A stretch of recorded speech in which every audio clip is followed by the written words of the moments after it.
আরে ভাই এই গ্রামে কি হচ্ছে দেখো।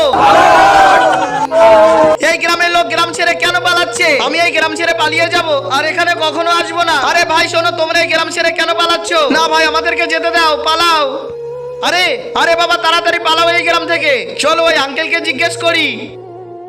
আরে আঙ্কেল শোনো, তোমরা এই বকরা ঈদের দিন এই গ্রাম ছেড়ে কেন পালাচ্ছ? আরে আজকে বকরা ঈদের দিন একটি ছেলে সবার বাড়িতে গিয়ে সবাইকে মেরে দিচ্ছে, কিন্তু কোথায় ওই ছেলেটা? আজকে আমি সবার বাড়িতে গিয়ে সবাইকে মেরে দিব। এই রে ও এসে গেছে, পালাও। এই থাম, তুই তো এখন গেছিস। এই তুই এমন কেন করলি?